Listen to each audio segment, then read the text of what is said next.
So as I mentioned, this is the EV Revolution series, and we're kicking it off with Gary Morris, who's been giving talks on this for probably 4 or 5 years, 4 years. And I've attended every one of your classes and coordinated quite a few of them. Gary's is very familiar to HASP. He's been very active not only on this topic, but many other topics, especially in the SMT world. So he's been a huge contributor to HASP for us. He holds a BA, master's, and PhD degrees. And for the last 10 years of his career in the federal government, he was the chief of the Internal Revenue Service Artificial Intelligence Laboratory. Gary's owned a hybrid, a plug-in hybrid, and a battery electric car. So he's had experience with all flavors of electrification. So I'll give a warm welcome to Gary.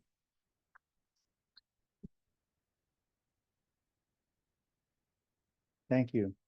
I'm moving rather slowly today. I'll just ask your indulgence. I'll be standing up, sitting down, and standing up and sitting down, whatever works. Well, if you attended this class last year, the flavor was very, very different. We were talking about the increasing boom in EV sales and EV production and all the grand plans of the manufacturers. If you've been watching the newspapers for the last year, you probably were expecting this session to be a little different, because despite the fact that there was a lot of enthusiasm early in 23, all of a sudden, everybody is hollering, "Whoa, slow down." Ford has announced that they're slowing their EV plans, they're delaying their pickup, they're eliminating their 3-row SUV, all of this to cut costs. General Motors has done some backing off and then some walking back of that, and I'll keep you up to date on that. So the question is, what happened to the EV revolution? Okay, it's not going to work. Let's try it this way. Hi.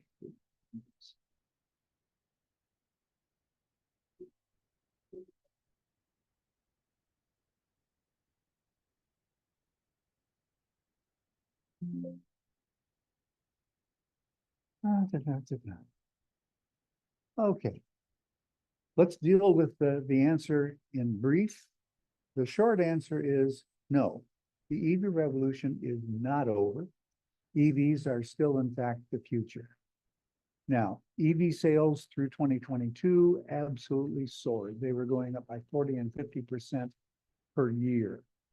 All projections were that there were going to be double-digit sales increases every single year, into infinity. Well, sales leveled off beginning in 23. Now, they're still increasing, but at a much slower rate. Early adopters, that's probably most of us in this room, have already bought our EVs. And now the customers are ordinary car buyers, and they have concerns. They're concerned about the average EV price being rather high. They're concerned about the public charging infrastructure not being widespread enough. They have road trip anxiety. And car makers are still struggling to manufacture EV fast enough and cheap enough to make money. So we're going to talk about that somewhat in detail. But if you don't remember anything else, just remember, no, the EV revolution is not over. It's still going on. It just slows down. After we talk about that in some detail, we'll talk about the recent surge in plug-in hybrids, which is kind of interesting. We'll talk briefly about that handout of all the plug-ins and the EVs available by this summer.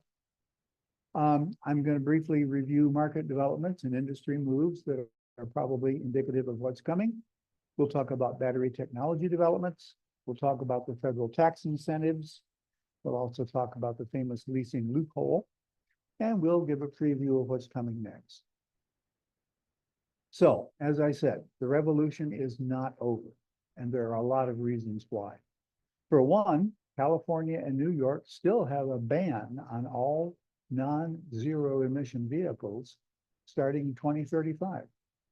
as of that year, you will not be able to legally purchase a gas-powered vehicle in the state of California or in the state of New York, both of which are rather populous.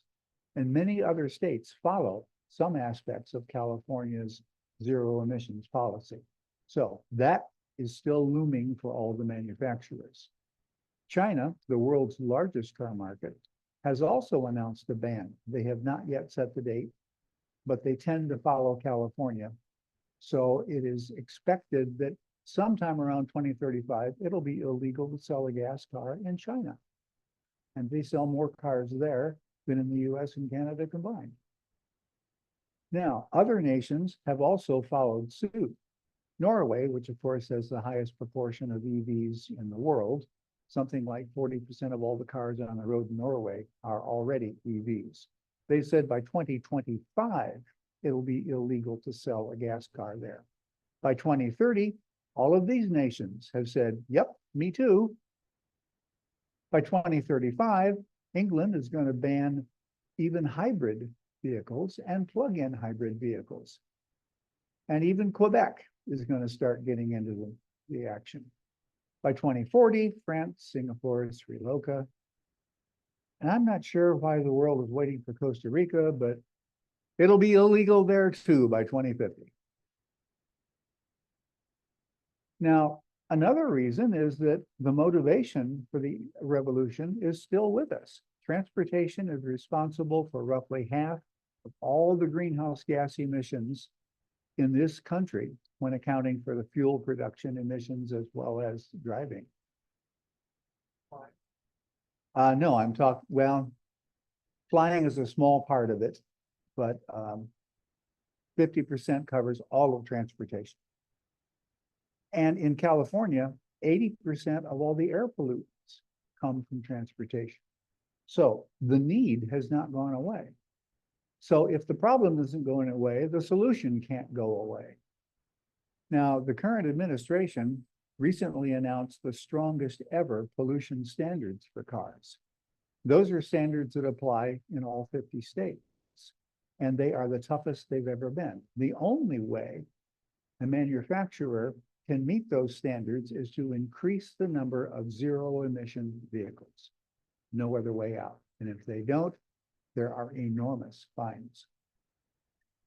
Well, here's an interesting side. You may remember the All-American Center from Hope College's national championship basketball team, Olivia Voskuhl. She was one of my favorite players.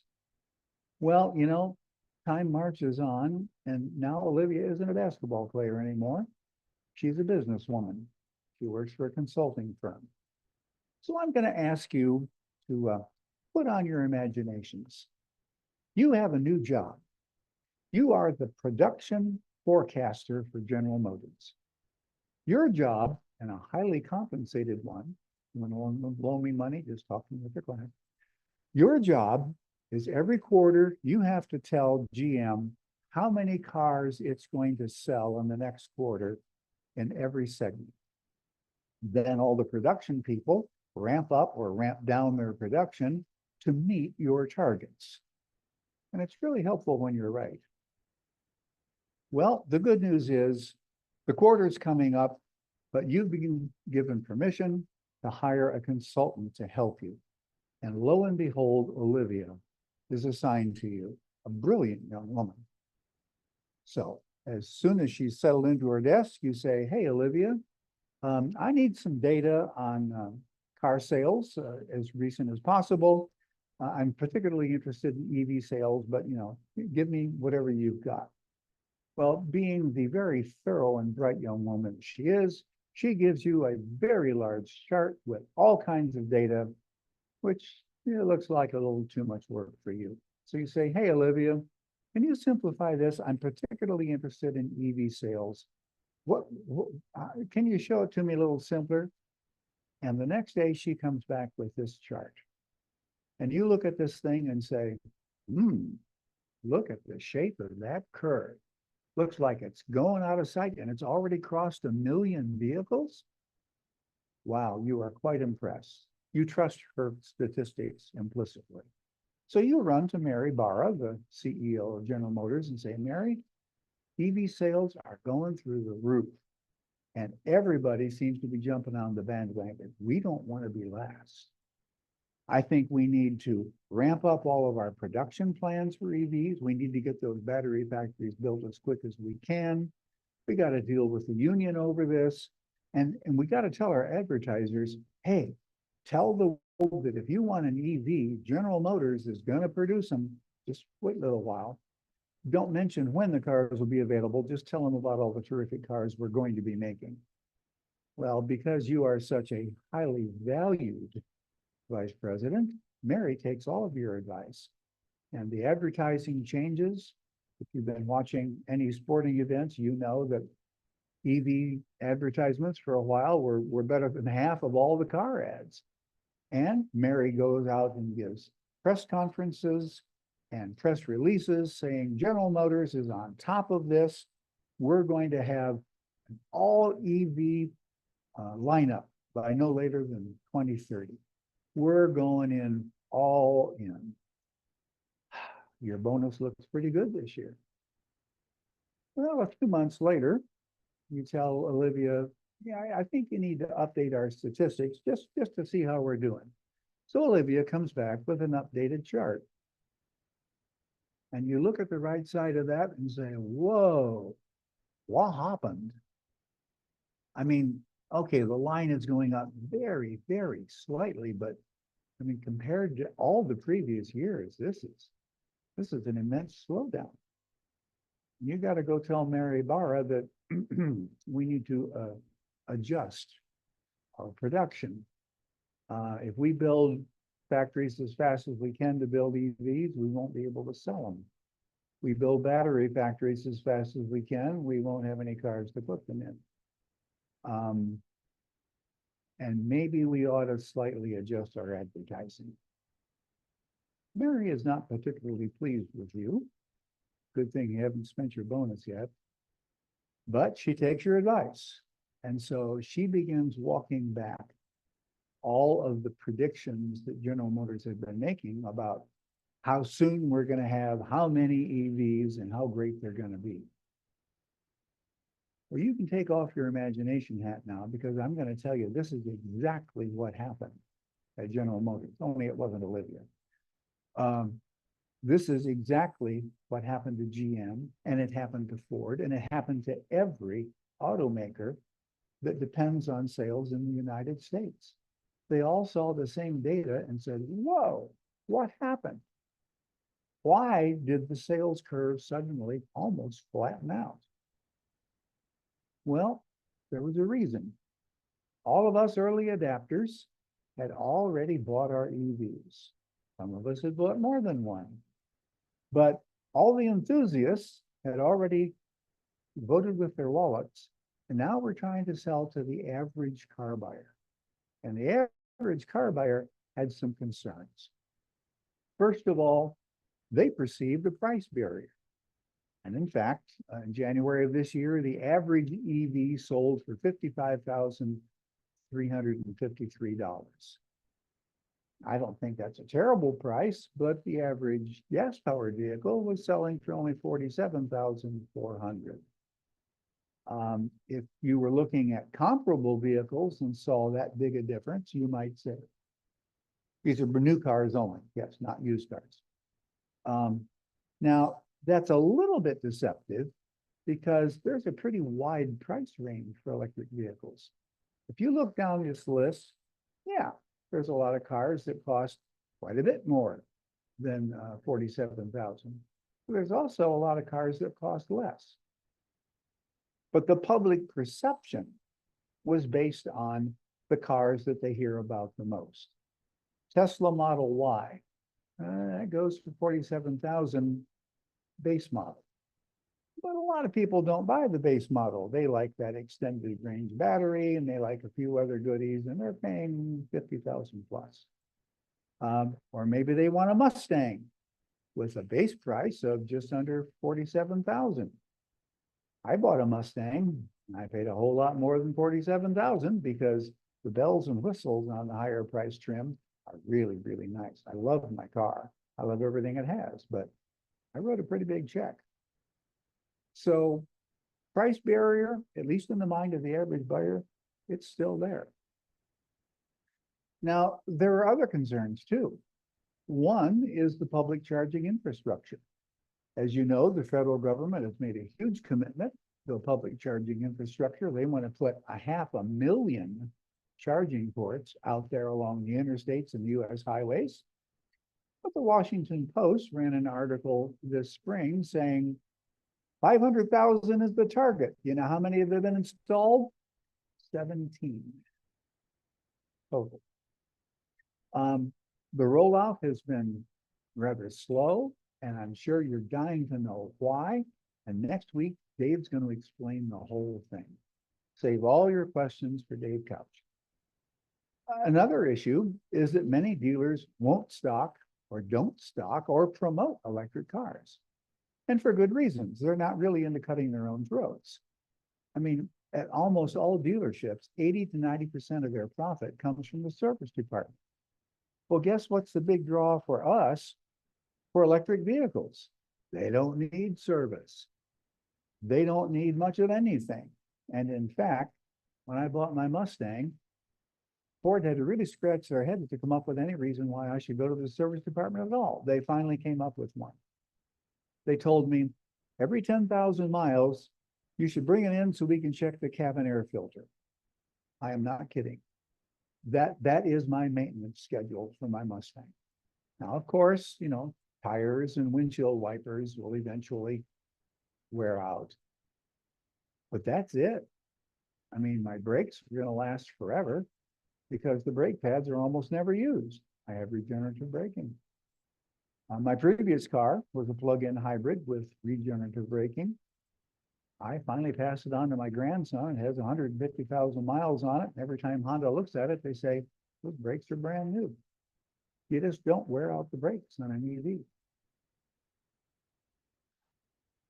This is such a barrier for dealers that, as you can see, 20% of Cadillac dealers, when they got the mandate from GM that you're going to sell the Cadillac Lyriq and you're going to be ready to sell the service electric cars, 20% of the dealers sold their franchise back to GM rather than agree to sell EVs. So dealer resistance is a very real factor. And who does the average buyer go to for advice? The dealer. The manufacturers aren't exactly pushing them either. I didn't mean to say they can't build them fat enough. I had to retype this slide real quick. They can't build them fast enough or cheap enough. And you can guess which of those factors really worries the manufacturers. US automakers, with the exception, of course, of Tesla, are losing money on every EV they sell. With the exception of Tesla, they lose an average of $6,000 per car. So until they can get their manufacturing act together, which is a lot harder than it sounds, they don't have a big incentive to promote them either. And finally, the average buyer is worried about expensive battery replacements. They've been told that the battery is up to 40% of the cost of the car. True. And they've also been told that if it ever wears out to the point that it's below 70 or 80% of its capacity, you'll have to replace it. True. However, there have been studies done on the EVs currently on the road, and the conclusion published last month is for the cars currently on the road, the battery is going to last longer than the car. The car is going to eventually get worn out, or you're going to get tired of it, and that battery is still going to be cranking along at 80% or better. Average battery degradation on EVs on the US highways, 1.8% per year. It's going to take a long time to get that car below its advertised minimum level. So the average buyer has concerns. Many of them have responses, but these barriers are going to be overcome rather slowly. Now, we know that EV prices are going to come down because battery prices are going to come down. They've been coming down every year for a long time. And as the volumes ramp up, that's going to help even more. But it's going to take time for the prices to come down. US battery factories are going to make more vehicles eligible for the federal credits. Right now, it is quite possible that the battery in an EV comes from China. It may come through Mexico, but it's of Chinese origin, or it could be of Korean origin. And guess what? The Inflation Reduction Act says if that battery is not made in the US, and if at least this year 40% of its components didn't come from the US or someone with whom we have a fair trade agreement, you lose half the federal tax credit. Now, that will be overcome as more US battery factories come online, but right now, that's a barrier. The charging experience is going to improve a lot. Frankly, it's already pretty tolerable, as anybody who's an EV driver here can tell you. I traveled to Virginia and Maryland and DC, and I don't have any problems, and I have CCS. I don't even have access yet to that magnificent Tesla charging infrastructure. But the experience is going to improve a lot, and Dave's going to tell you all about it. The pressure from the EPA is not going away.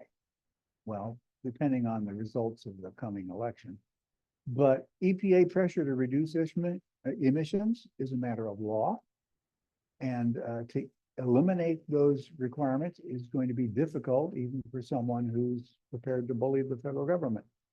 So my guess is EPA pressure is not going to go away. And in fact, the requirements for the manufacturers are going to become more stringent every year. Also, new battery tech is going to make EVs stronger and better. We'll talk about that in a few minutes. And as I said, studies have shown that EV batteries already are plenty strong enough and plenty durable enough. Now, when EVs are profitable to manufacture, they will be promoted by the automakers, and they have considerable influence over the dealers. And ultimately, climate change isn't going away. We've all seen evidence of that in the weather this year, and it's not going to get any better. That's going to produce consistent political pressure to do something. And the biggest thing we can do is promote electric vehicles. And finally, familiarity breeds really contempt, but envy. When all the other guys on the block are buying new gas-powered SUVs with fancy features, you tend to want one. When all the other guys on the block are buying fancy new electric vehicles with all kinds of cool stuff, you're going to want one. This is a case where societal expectations and just plain envy are going to become a factor in promoting EVs once you get beyond the point of it being a minority choice. But that's all talking about the future. Right now, the current headline is there's a huge surge in interest for plug-in hybrids. Now, the bad news is a plug-in hybrid is the most complicated vehicle you can ever try to manufacture. I drove one. It was a great car, but it had a complete electric drivetrain, complete with charging systems. It had a complete gas-powered drivetrain, complete with transmission fluids, all that stuff, radiator, you name it. And it had all the engineering required to allow you to smoothly move from electric mode to hybrid mode and back. It was literally the most complicated vehicle Honda had ever made. And the same is true for other manufacturers. So the bad news is they're really tough to make well. But the good news is plentiful. First of all, they have a much smaller battery because instead of a 300-mile range on an EV, plug-in hybrids have ranges more like 50 miles. So that allows a much smaller battery. My Honda had a 17 kilowatt battery, much less expensive. So the price premium is greatly reduced. Range anxiety is completely eliminated because when the battery is empty, you simply burn gas. And there are still lots of gas stations out there. And plug-in hybrids do produce some reduction in greenhouse gases. A lot of that depends upon the driver. There have been some studies that say people who drive plug-in hybrids are not real good about plugging them in. And if you don't plug them in, all the greenhouse gases are still being produced. But it is possible to have reductions in greenhouse gases with a plug-in hybrid. Very importantly, the Environmental Protection Agency has rules that give partial credit for plug-in hybrids. So if a manufacturer is not selling enough EVs to meet the EPA requirements, they can sell plug-in EVs and still get credit. So there's pressure on the manufacturers from the government to do something, and a plug-in hybrid is the easiest something they can do. US car buyers obviously are much less reluctant to buy plug-ins versus battery electrics. Sales figures are showing that. Plug-in hybrids are surging in customer demand. And most US automakers have some experience with building plug-ins, and those that don't know where they can get some help. The bottom line is that market pressures, government pressures, and slowing demand for battery electrics are all pushing automakers to offer them. And so far, people are buying them. Now, you were all emailed a handout. Some of you have it in front of you that we're not going to go over in detail, but I just want to tell you a few things about it. This has all the plug-in hybrids and all the battery electrics that are available now or are projected to be available by this summer. There are 39 entries for battery electrics and 23 entries for plug-in hybrids. So that's a pretty fair population to choose from. Now, the tax credit data, I guarantee you, is current as of 2 weeks ago. You'll see that a lot of these do not qualify for the federal tax credits. We have a question over here. Can we? I like questions when they're fresh. Is there a reason that you didn't put the Kia Niro plug-in on your list? I thought it was there.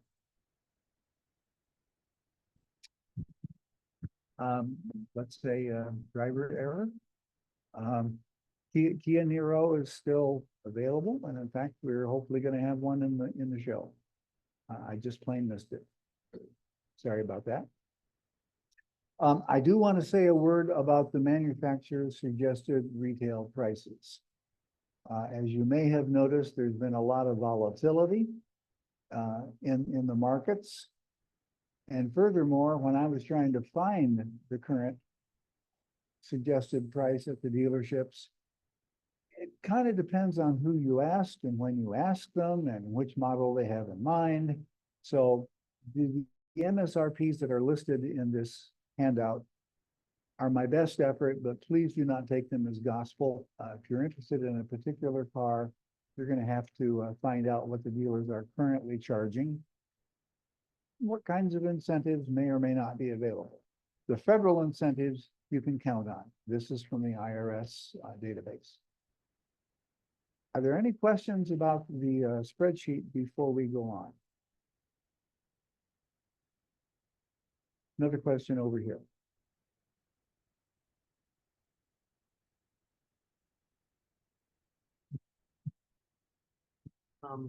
As I understand it, the tax credit, I think you're going to talk about the loophole Yes. on leasing and, Yes. yeah, okay, We'll cover that. okay. In general, since you raised the issue, the only cars that qualify for the full $7,500 credit are those that are manufactured in the US or North America, which includes Canada and Mexico, and where the battery is sourced from the US, including many of the ingredients in the battery. So it's a lot harder to qualify for the full credit, but some of these cars do, as you can see, and others only get 3750, and a few of them, surprisingly, have completely lost their credit. Well, there have been a lot of developments and a lot of movement in the industry, and I want to just briefly talk about those. One of them that it's important to remember is that despite the slowdown in EV sales growth, and remember, EV sales are still increasing, but at a fairly slow rate, like 3 to 4%. Despite that slowdown, car factories and battery factories are still being built. Honda's Ohio plant down in Marysville is still being converted for EV production, and they're going to be producing Honda EVs down there, not this year, but in the near future. Hyundai has announced that they will indeed be building the Ioniq 5, which is their best-selling EV, in Georgia. Once they are producing it in Georgia, no matter where the battery comes from, they'll still qualify for a half credit. General Motors, despite my charts from Olivia, General Motors is still building 2 battery factories, one in Ohio and one in Indiana. Those factories are both going to be producing what they call their Ultium battery chassis. It is a complete underpinning, a complete drive system, if you will, for electric vehicles, and GM is betting the farm on that being a really good, efficient drive system for battery electrics. The delays in the market have caused them to slow down on building a new plant for the Silverado pickup EV. The prototypes of the Silverado EV are absolutely mouthwatering, but they're not going to build them until they're convinced that the market is there. They're watching the sales of the Ford F-150. Toyota has announced they're going to be building EVs in Kentucky, Indiana, and North Carolina. And those they already have plants in those locations, and the conversions to the production line to enable EV production are already underway. Now, we've all been hearing a lot about Ford's Blue Oval plant in Marshall, Michigan. That's a plant that produces lithium iron batteries, or LFP. That is a much less expensive battery to build, has a number of attractive features, and they say that they are on track for 2026 production. So if you buy a Mustang or an F-150 with a standard battery in 2026, you will probably get an LFP, and that's good news. Now, adding the plugins, as I said, helps the manufacturers to meet the EPA emission standards while EV sales are still growing. But as the EV sales grow, the pressure to sell plugins is going to be reduced. The constant over the last 5 years and into the next 5 years, research and development for better and cheaper batteries. That's the holy grail for everybody. If they can come up with a terrifically strong battery that lasts forever, can't catch fire, has a huge range, and you can build it cheap, everybody's going to be doing cartwheels. It'll reduce the price premium of both plug-ins and battery electrics. Now, in the world of battery electrics, some significant cars are going to be becoming more available. They've been announced already, but these cars are now in volume production. The Cadillac Lyriq, the Honda Prologue, and the Acura ZDX are all coming into volume production, so much so that when I called Crown, they said, yep, we've got a Prologue here on the lot. We got another one coming in. They are coming off the line. I mentioned those 3 cars together because guess what? They all come off the same production line. They're all being built in the General Motors factory in Tennessee. They all have the Ultium drive system underneath, but the body and all the interior goodies, including the infotainment system and everything else, depends upon the company. So the Cadillac Lyriq looks like a Cadillac inside. The Honda Prologue looks like a Honda. And the Acura looks like a gutsied up Honda. You notice those asterisks, they mean that all three of those cars qualify for the full tax credit. So they're going to be an attractive thing to look at if you're interested in that quality of car. Another very important development is that it took them a long time to get volume production up. But General Motors now has electric Equinox and electric Blazers coming off the production line in volume, and they are available. We hope, I haven't heard from Mr. Denoyer yet, but I hope we're going to have both of those in our show. And the Equinox is rather aggressively priced. GM feels that until the new Chevy Bolt becomes available, and it's not yet, the Equinox is going to be their low-cost offering. And since it also has an asterisk, if you start with a $35,000 starting price and take $7,500 off that, you got a pretty attractive price on a pretty nice car. If you're a BMW fan, you'll be happy to know that the i4 is now widely available from BMW dealers. The latest introduction from Hyundai is their Ioniq 6 sedan, which has been getting terrific reviews and has a base price of just under $39,000. No federal credit. And if you're really big on technology, the Lucid Gravity is going to be available in just a few months. It has a six-figure price tag, but it has absolutely the most advanced technology of any EV on the road. Lucid, as you'll recall, is a company that was founded by the engineers that originally designed the Tesla Model S. They said, based on what we learned from that effort, we think we can do better. So they founded a company to go do better. They're offering the most efficient EVs on the road. That is, with a standard battery, they can get far more range and far more power.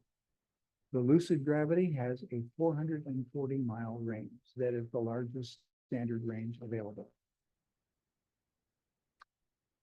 In the world of plugins, as I said, they're gaining market and mind share. More and more people are considering them, and more are buying them. I'm going to mention just a few. Toyota has the RAV4, which is their best-selling SUV compact, and the RAV4 Prime is a plug-in hybrid that will give you 42 miles of plug-in range, and it sells a base price of less than $44,000. If you're a Volvo fan, you probably know that Volvo has converted their entire lineup to plug-in hybrids. So if you want to buy a Volvo this year, you're going to buy a plug-in. BMW, if you're a fan of that line, now has their 330e sports sedan available from the local dealers, and that is an electric BMW. All the thrill of the ultimate driving machine is there, but no noise. And if you're in the minivan market, you of course know the Chrysler Pacifica plug-in has been around for years. It's a proven design that many people love. The plug-in mileage range is only 32 miles, but it does qualify for the full tax credit. So it's an attractive option. Now, the heart of the matter, battery technology. You may have noticed that many months ago, in fact, it was back in, I think 23, that the CEO of Toyota announced a breakthrough battery technology. Toyota had figured out how to manufacture a solid state battery that was going to be, world shaking. But after that announcement, he didn't have much to say. In fact, Toyota was totally silent on the subject until recently. Journalists and analysts trying to figure out what happened said that, well, there are some well-known challenges for manufacturing a solid-state battery. Toyota thought, hey, we can lick those pretty quick, and they didn't. And they're not alone. Solid-state batteries are a tremendously promising technology, but there are challenges. Last month, a Toyota public relations spokesman, out of the blue, decided to announce again that Toyota has a breakthrough in solid state battery production. And he said, in fact, that one of their prototype solid state batteries would produce a range of 900 miles in a Camry. That was a PR person. I noticed that Mr. Toyota hasn't endorsed that yet. But, you know, in the long run, Toyota is one of the largest manufacturers in the world. They've got plenty of money.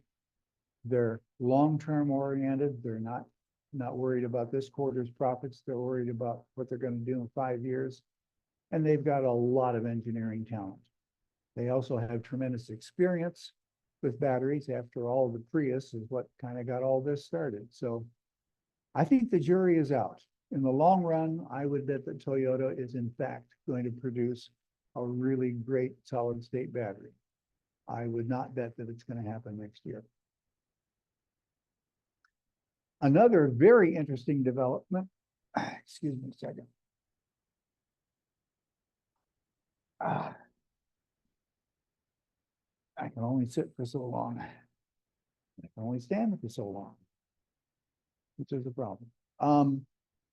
As you know, QuantumScape is an American company that has been researching solid state batteries for better than 5 years.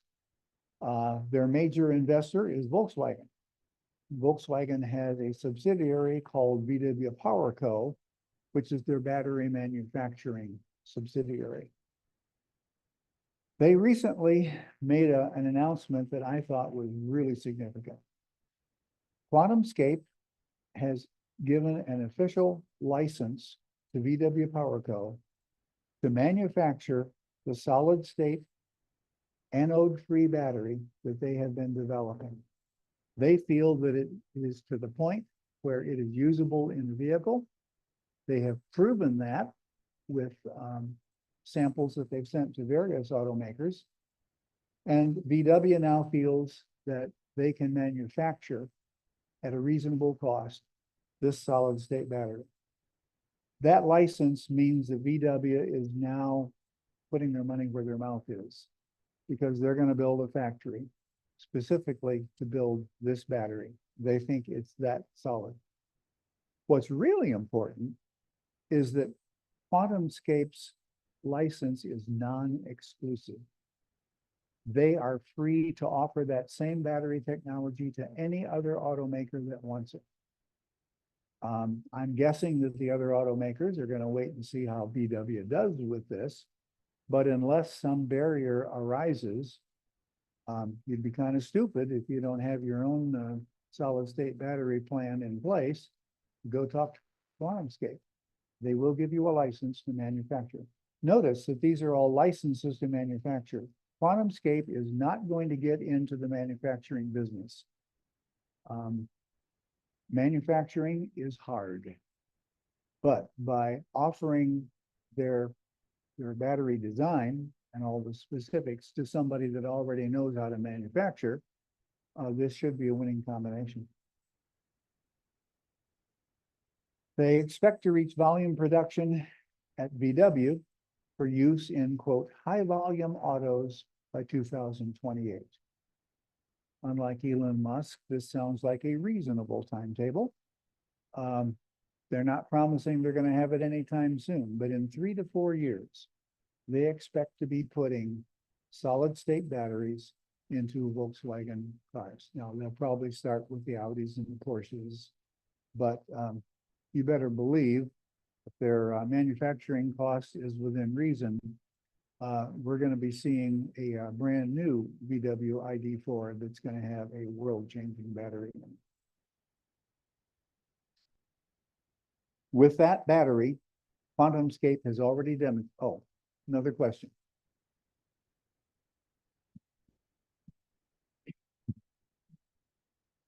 We heard last year about a new battery technology that I think Gentex is involved in, used for, airplane windows, the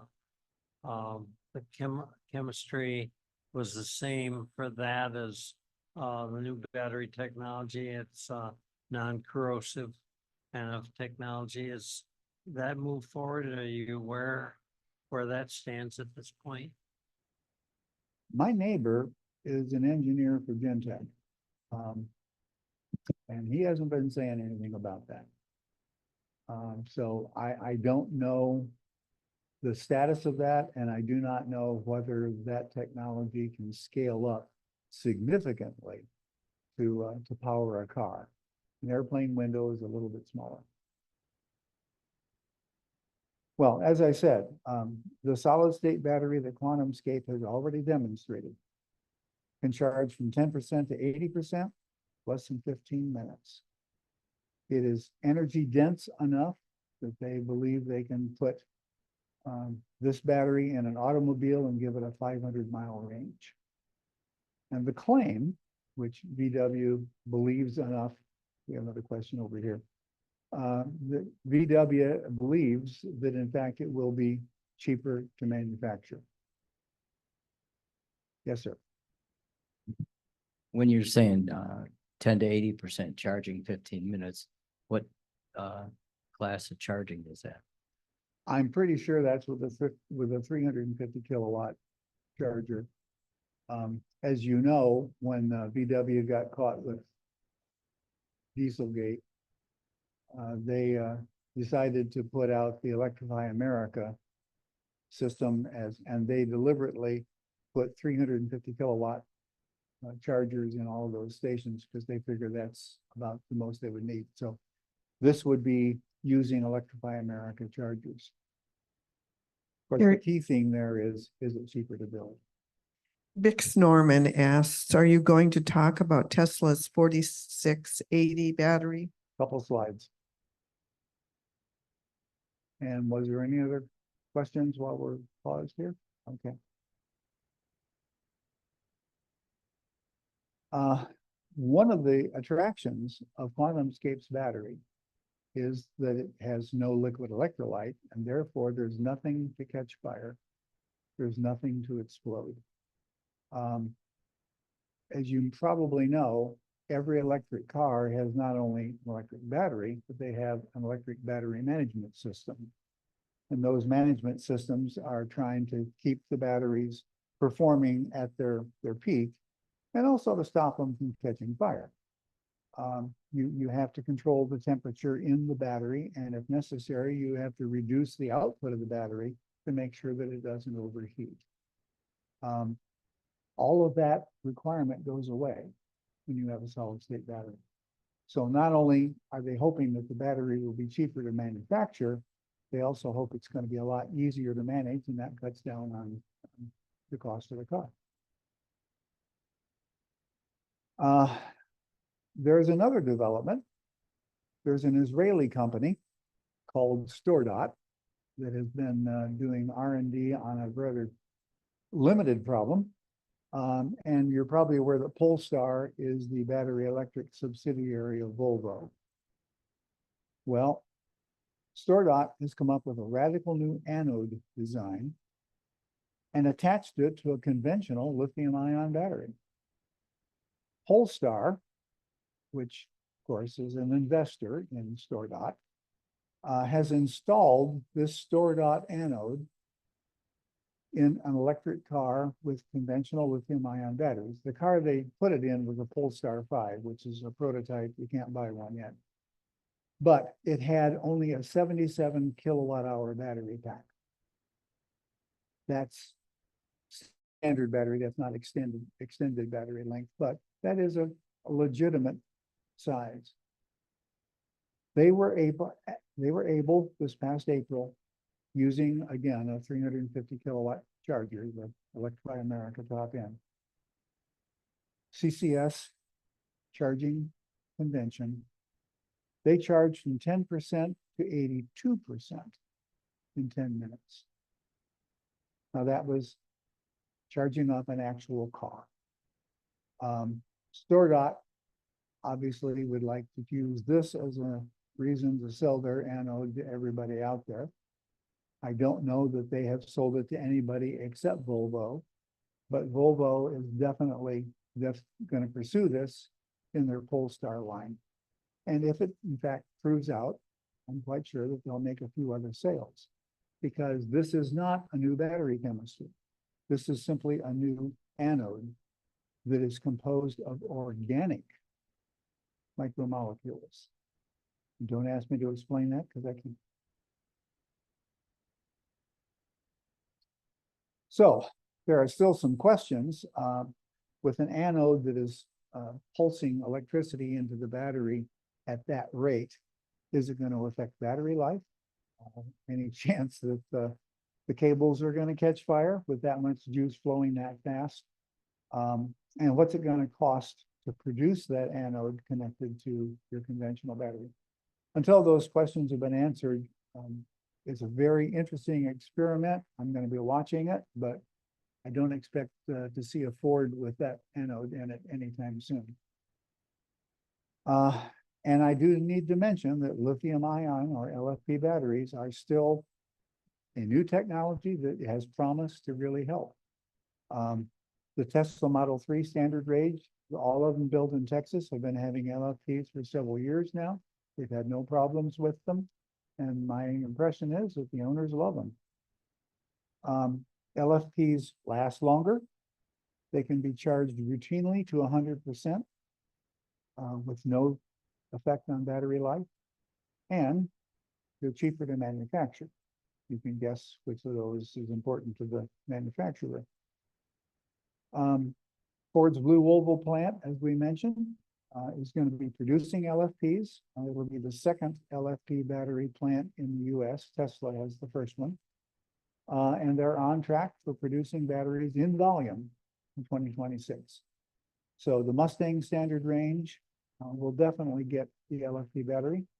And there have been rumors that Ford is going to come up with a smaller, compact car with a very aggressive price that will have an LFP battery in it. The LFP will be one of the reasons they can give it a very aggressive price. Now, for you Tesla fans, the 4680 lithium ion battery is something you've been hearing a lot about. 4 years ago on Battery Day, Elon stood up and said, we've got a battery breakthrough. We're going to make a much larger cylindrical cell, 4680. The current then was a 2170. And it's going to be more energy dense. It's going to be cheaper to build. It's going to provide greater range, and probably, we'll mix your drinks for you while you're driving. Tesla said they were going to manufacture this battery in-house because they had the technology and they could profit from all of these improvements. Well, a month ago, Musk said publicly that if his team that was doing the 4680 couldn't solve all the problems they were still having by the end of this year, he was going to kill the whole initiative. Everybody said, oh boy. Well, just a couple of months later, Panasonic, who supplies batteries to Tesla, said that they've solved all the manufacturing problems in their Japanese factory, and they're ready to sell 4680s to anybody that would like to put them into their cars. Well, immediately, Mr. Musk said, oh, all of our problems are solved. We made some small changes to the battery chemistry itself, and the Cybertruck will use 4680s. I don't know if any of you are still waiting for your Cybertruck. I don't know that they're going to be going into volume production anytime soon, but when they do, he says they will have 4680s. A research group at University of California, San Diego, recently got a hold of supposedly a Generation 2 4680 battery made by Tesla. And they said, indeed, it showed increased energy density and looked like it was a decent battery. But there's always the Musk effect. Take all of his pronouncements with a grain of salt. Believe it when you see it in the production vehicle. But as of this week, the 4680 is not dead. So hang in there.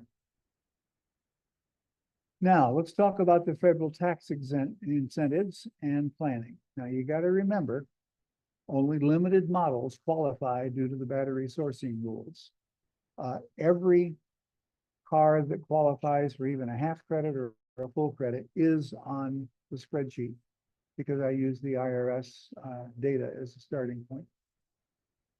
So many vehicles don't qualify anymore. Some only qualify for half credit, but that part of the list is absolutely bulletproof.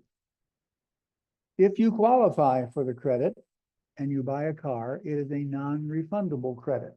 We've talked about this in years past. I'll just remind you that if your income tax is less than $7,500, then you lose a portion of the credit because you can only use the credit to offset your income tax, not any other taxes, just the income tax. Of course, there are some clever ways that you can pump up your tax liability to make sure that it's at least $7,500. You can withdraw money from your IRA. If you don't need to withdraw any money from your IRA, you can take some of your conventional IRA, convert it to a Roth IRA. That imposes an immediate tax obligation. You can shift income around and so on. Accountants are good at playing these games, but it should be possible to make sure that your tax liability in the year in which you buy an EV is at least $7,500. I will mention, in response to an earlier question before class, there are restrictions on the $7,500 credit. If it's a sedan, it has to have a purchase price of $55,000 or less. If it's an SUV or a truck, it has to be less than $80,000.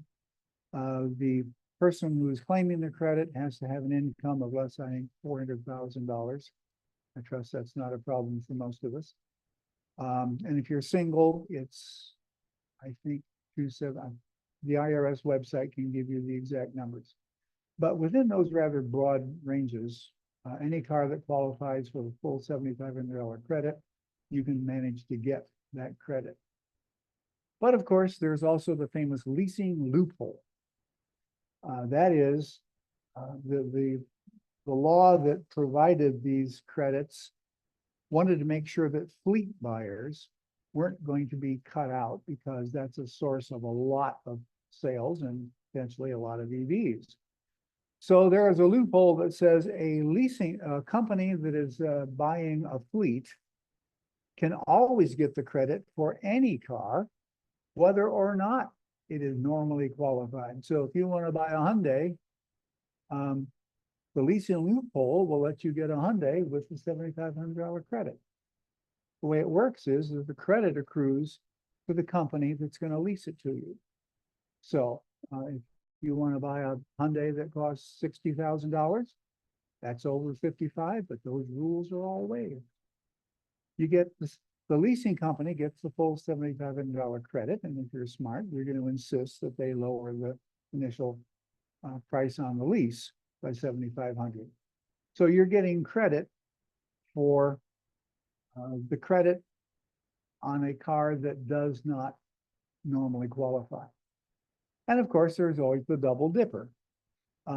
You can lease, let's say, a $50,000 EV that doesn't get the tax credit, but you insist that the company lowers the initial cost on your lease contract by $7,500 because they got the credit. So immediately the cost of your lease is somewhat reduced.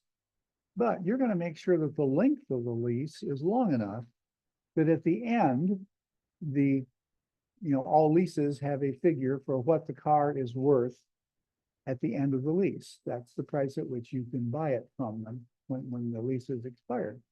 Make sure that the lease is long enough that at the end, the value is less than $25,000, because then you qualify for the used EV credit, which is 30% of the purchase price up to a maximum of $4,000. So if you play your cards right with a double dipping leasing loophole, you can get $11,500 of federal money toward the car you want. And it can be any car. So that is something that does not make Senator Manchin very happy, but it's making a whole lot of car leasers happy. Can I Now- ask a question, please? Yes. Long term, and it's hard to forecast probably, but is there any idea of how long the federal government will offer these? Is it when the market becomes saturated and everyone's got them, there's no incentive to offer credits and that kind of thing? The only thing I can say for certain, on our last bullet, is that all transactions have to be completed by the end of 2032, because that is the expiration date on the Inflation Reduction Act. Anybody who thinks they can predict what Congress is gonna do is crazy. But that is the current law, and it would take an actual repeal or amendment to change it. So hopefully, and both houses would have to agree to it. So I think that you can count on this to 2032. Question back here. Just a comment on the double dipping.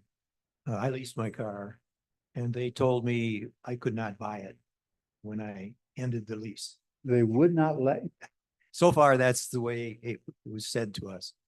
We would not Wow. be allowed to buy it, well, to be seen, I guess. yeah, a lease is a contract and it has to be negotiated. And in fact, there's nothing in the law that says the leasing company has to cut the initial price by 7,500. But you can say, if you won't do that, I won't take your car. Yeah, I won't mention it, but I tried to buy an EV in this town quite a few years ago, and the dealer was gouging so bad, I just walked out. Another dealer for that same vehicle was one of the sweetest guys I've ever met. It all depends. Okay. That's all I have to say from the presentation slides. I just want to remind you of the rest of the story. As Susan pointed out, next week, Dave Couch is going to answer all your questions about charging and the current state of public charging, the North American Charging Standard, and all that stuff. And then in 2 weeks, Bill Wells is going to show us videos of his Tesla full self-driving package performing on Holland area streets and roads. And he will take all kinds of questions about limitations, other companies, self-driving tech, etc. I'll just tell you that my neighbor had full self-driving for a free month, took me for a ride, and I was blown away. Now, in 3 weeks, the EV showcase will be held in the DeVos Fieldhouse parking lot. I'm currently negotiating with all the dealers and owners, and we will have somewhere between 14 and 18 cars this year, including selected plug-in hybrids. It should be a lot of fun. Unfortunately, I'm going to miss the show, but my friends, including Dave and Susan, are going to help to actually manage the day of the show, and I think you'll really enjoy it. Questions, comments, feedback? It's stay on this side. Can you give us some ideas about the current state of buying or leasing either a plug-in or an EV? Because with an EV, it might be, particularly Equinox, might be easier to get the 7,500. With a plug-in, you got limited range, but you can drive it around town quite readily. And if that's most of your driving, then maybe there's advantages there. Any thoughts on that? Well, one of them is that if you look at the plug-in portion of the spreadsheet that I passed out, which is certainly not guaranteed bulletproof, but I tried. There's only one vehicle on the list that gets the full $7,500 credit, and that's the Chrysler Pacifica. Every other plug-in, if it gets the credit at all, gets only to 3750. So that is one reason why you might consider a battery electric. But aside from that, yeah, I had a plug-in hybrid for 5 years, and I loved the car. Only reason I got rid of it was because I was lusting after a full battery electric. Wonderful information. Thank you so much. I'm sort of curious, and I'd love your thoughts on a topic you brought up earlier, and that's really regarding the decoupling of sales and service at the dealership level.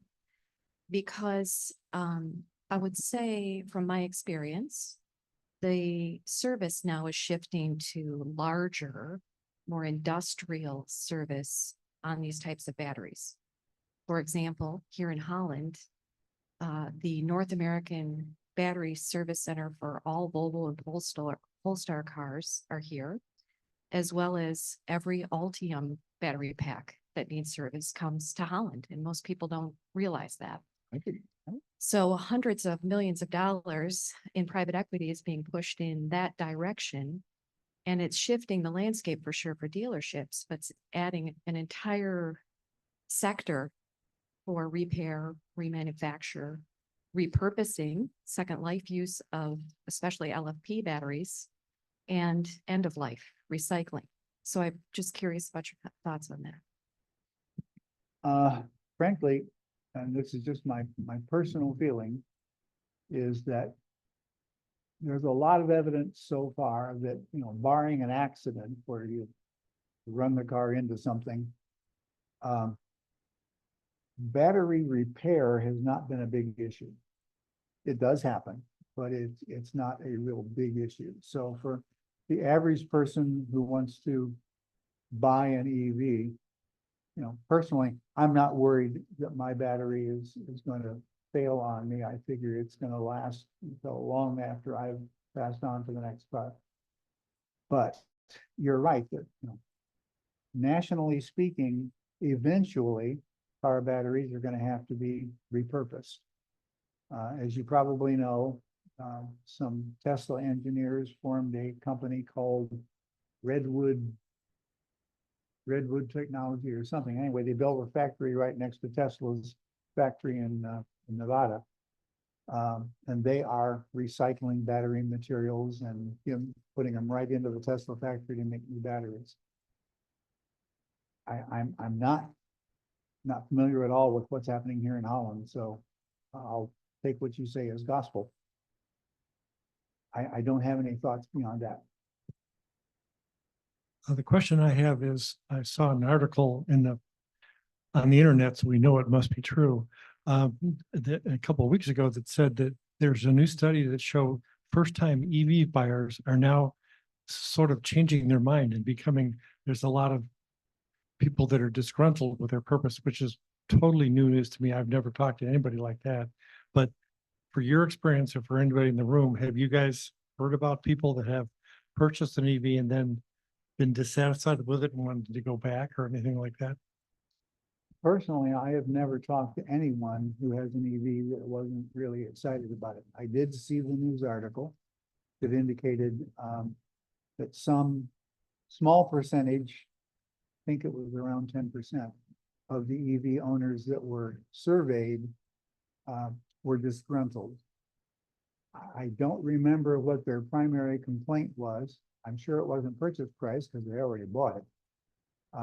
My guess would be, sorry, Dave, the public charging infrastructure, which requires some planning, take a trip, can throw you some surprises. I've been able to deal with them all. But yeah, if somebody was expecting to have a gas station experience with recharging their electric vehicle, I am quite certain that they were disappointed. They were realized they had no place to start their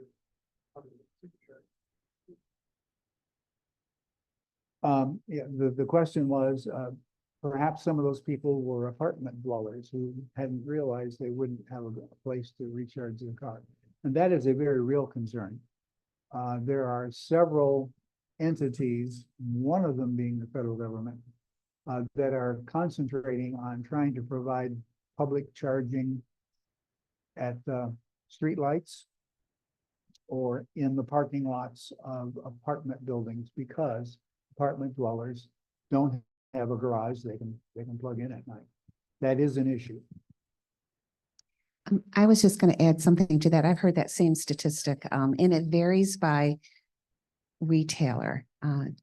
Tesla tends to have 95% of the people love their car. Non-Tesla vehicles have a different opinion of it.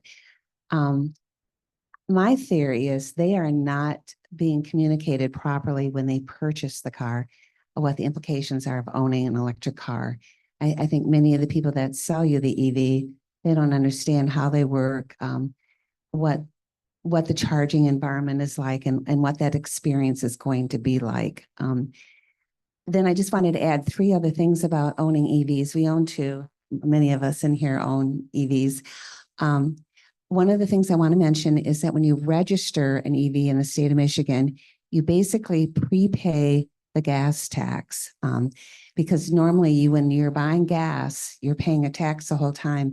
The state is losing that because we're not buying gas at all. So your registration will be a little higher. I think it was what, 15,000 miles or something.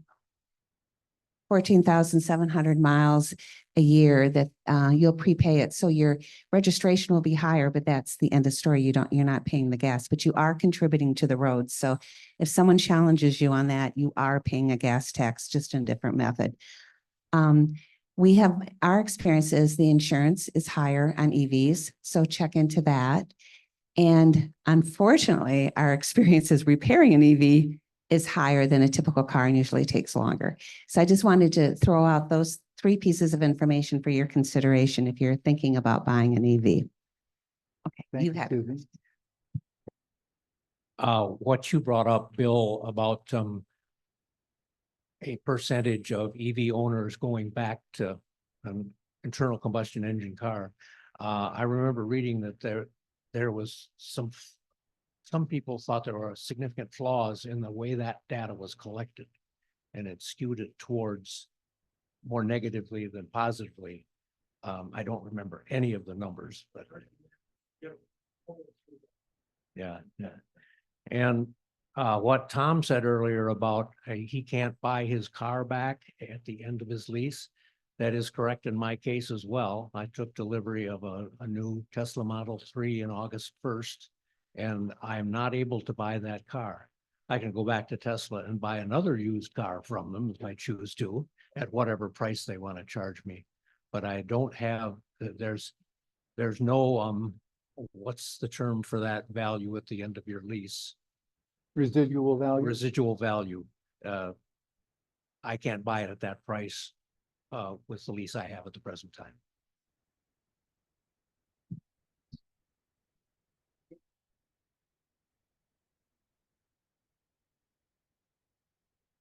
I'm talking about short term. How are they going to get people to actually make the transition to go from gas to electric when, okay, by 2030, you can't buy a gas car. So who's going to sell your old one? What are they going to give you for a trade in it? How is that all going to go? That's an excellent question. Somebody have an answer? Yeah, I think the only thing we can really predict is that the percentage of car sales that will be battery electric is going to continue to increase. For all those reasons that I mentioned of the barriers slowly coming down. It's not going to happen this year, but it is going to happen. And the other question I have too is my concern as I first heard about electric cars is range. And in Michigan, with our cold winters, that range changes and goes down quite a bit. Batteries don't last as long in cold weather. So what are they doing about that? That's true. And that is definitely true. And in fact, the car that I drive, the Mustang Mach-E, supposedly has the worst cold weather drop off of any EV that was surveyed. And my experience is, yeah, the range goes down in the winter. I provide for that. I charge maybe twice a week instead of once a week. But my EPA estimated range for the car in quote warm weather, 247 miles. In winter, if I charge it all the way up, it'll be just under 200. It's a significant drop off, but I can deal with that. And to talk a little bit further about that, the general statistic is that the batteries deteriorate about 20% in the super cold weather. We've been driving an EV for 3 years. And because we charge at home, one of our cars does about 330, so 350, the X. And so a 20% degradation takes you down to about 280, which is, to Gary's point, you only, in our case, we maybe plug a car in, my wife's more conservative, but I may be plugging a car once a week. And so in the wintertime, maybe you plug it in twice a week, just like what Gary said. But you find the range anxiety, and I'll be talking about it in my presentation next week, is range anxiety. I have some statistics that show that people's range anxiety, the years before they buy an EV and the years after they buy it. And once you learn how, first of all, get yourself educated on dynamics of this particular type of vehicle, and then your experience, we don't even think about it. And charging is really no different than going to a gas station. You only do that on long trips because you're charging at home. So and I'll talk a lot more about that next week. Oh, sorry. I'll talk about that a lot more next week. And as the apartment thing, so our son lives in New York City and he has a friend that has a Tesla 3, has had for years. And there's a public parking garage in New York City, and there's several of them that have this, that they have EV chargers. And so when he goes to get his car, they always make sure that the car is charged if to whatever extent that he needs it. So even though he lives in a condo and doesn't have a dedicated garage, they're taking care of it. So some of the parking companies are adapting to this particular need. Yeah, my automotive strategy is to buy a used car and drive it till it won't go anywhere anymore. And when you mentioned with the leasing loophole, if you can buy a used car for 25,000 or less, and then you get the $4,000 rebate, getting a car for $21,000 and driving it for the next 10, 12 years sounds pretty good. Is that a realistic strategy, and how available are those cars going to be? Well, obviously, the number of EVs sold has been not huge. I think we're just now pushing 10% of auto sales. So, used EVs are not real plentiful, but there is a market for used EVs. For a while, the used EVs were going for a pretty high price. And the latest news is that the price of used EVs has dropped even more than the price of gas-powered used cars. So there is a market out there. And if you are going for a car that is well built, and I think a lot of people here would testify that what they're driving is well built. Yeah, driving it for 10 years after it's been used, that's a completely reasonable expectation. Lori asks, do you know which insurance companies most EV owners use? Well, I'm a State Farm customer, and yeah, my rates went up, but I'm sticking with my dealer. Doesn't Tesla have their own insurance? They're working on it, but it's not available in every state. And in some cases, they're cheaper than what's on the market in that state. In other cases, they're higher. I'm keeping an eye on that. We have State Farm as well. And so that's a big deal. That was a very good question. Going back to the cold weather driving, you mentioned earlier about Norway. Norway just recently tripped over to 52% of EVs on the road versus them. And they're as cold as they get up there. And so they've kind of figured out and got to that comfort level. Like Dave said, as you drive more EVs, you'll get there. There's a couple other things that happen on, we have Tesla, so I can only speak to those, but we have a feature called preconditioning on our batteries. So, and we learned it the hard way because we didn't do it the first time. We did a supercharge and it yelled at us, said, you should have preconditioned, because it was in the winter when we did this the first time. And you might recall those pictures of Chicago with snow at a charger and everybody sitting there trying to charge. Preconditioning will heat the battery up and prepare it for the full speed of the electrons to come in. So you get pretty much the same speed of charging as you would in any other temperature. So that's really important. And I think some of the other manufacturers are thinking about preparing their batteries in a similar way.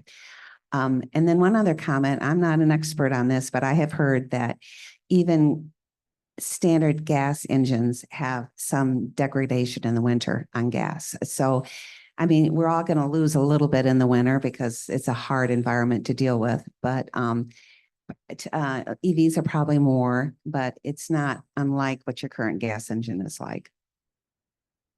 The only advantage of a gas engine in the wintertime is that you've got waste heat coming off the manifold that can heat the cabin.